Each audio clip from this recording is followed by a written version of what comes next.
Ano po reaksyon ninyo na napagbigyan itong piso, 1 peso provisional fare hike? Minimum ito na pamasahe sa jeep. Well, una sa lahat, ang Pasang Masta, Alto Dabatang Akto ay nagpapasalamat sa chairman ng LTFRB at sa dalawang board. Doon po sa pagkakagrant ng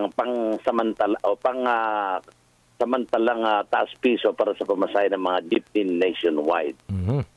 Okay, so effective ito October 8, tama ho ba? October 8. Hello?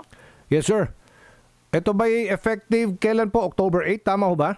Effective October 8 to ng linggo po o Lunes ng madaling araw, ipapatupad na po ang piso. Okay. At sa pamagitan ng inyong istasyon, ako'y nananawagan sa aming mga kapwa driver o kahit ni member ng Pasang Masta na wag po kayo maniningil bukas, Biyernes, Sabado at Linggo sapagkat meron pong karampatang parusa ang ibibigay sa inyo pag merong nag-complain ng mga pasaheros. Iipit po ang paniningil ng alas 12:01 ng madaling araw ng Lunes. Okay, so kung provisional ay hindi na mag-i-issue ng bagong fare matrix ang LTFRB, tama ba?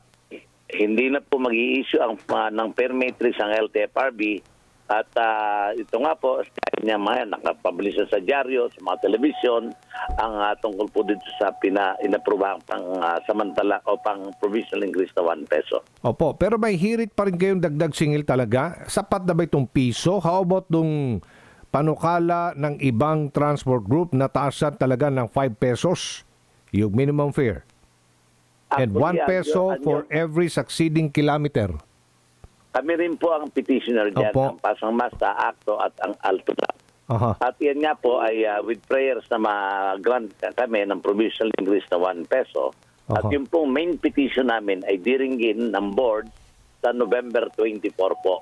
At yan po ay aming sinisilip na po sa lukuyan ang aming mga ebidensya para po sa darating na pagdinig ay may pakita namin sa board ang lahat ng kailangan para ma-aprobahan ng aming hinihiling na pagtaas pamasahe. And you also recommended na tanggalin na ang oil deregulation law at isuspend ang excise tax, tama ho ba? Well, yan pong oil deregulation law ay napag-usapan namin ni Congressman Erwin Tulfo at nag-usap din sa istasyon na meron silang panukalang batas tungkol dito na tanggalin na ang oil deregulation law. Sapagkat itong oil deregulation law kasi, kaibigan, ito nag-uumpisa ng lahat ng mga problema na dapat yung mga mambabatas natin noong araw, pinag-aralang masusi ito, mabuti itong batas na ito. Pero ang nangyari, parang may pinaburan, pasensya na po, pinaburan ng oil producing natin dito sa ating bansa, yung big three at small players, kanya any given time pwede silang magtaas ng kanilang presyo. Samantalang kaming mga transportasyon, kaibigan Aljo, kami ay regulated ng board, hindi basta-basta pwedeng magtaas. So, kanya ako'y pinasasalamatan ko si Congressman Erwin Tulfo tungkol dito at sana sa pagdinig sa Kongreso sa mababang kapuluan ay maimbitahan kami para makapag-input din po kami. So instead of fare hikes, ang pinakamainam na solusyon talaga dito, i-scrap na yung oil deregulation law, suspend yung excise tax, pati na yung VAT sa langis. Tama po yan. Yung oil deregulation po ang pinupundahan ko sapagat yung excise tax at saka yung VAT.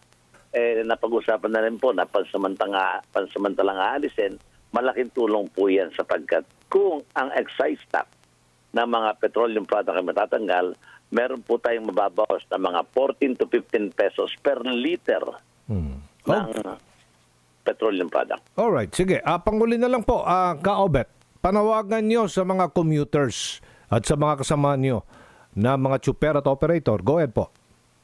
So sa mga commuters po na talagang tatamaan ng pagtas nito, kami po, ako po, si Ka-Obet Martin ng Pasang Masta, ay nakikiusap po ng inyong pangunawa.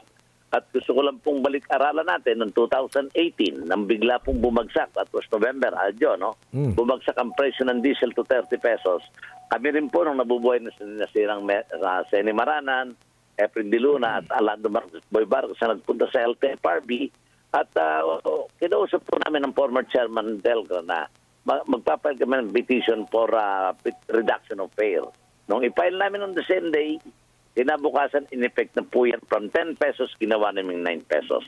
At dito po sa kasalukuyang pagtaas na ito, sa mga commuters po, sana po maunawaan niyo kami, kanya po iti pansamantalang pagtataas lamang na kung sakali at bumaba at bumalik sa price yung 57, ibabalik po natin sa 12 at 14 ang pamasahe ng ating mga traditional at modern jeepneys.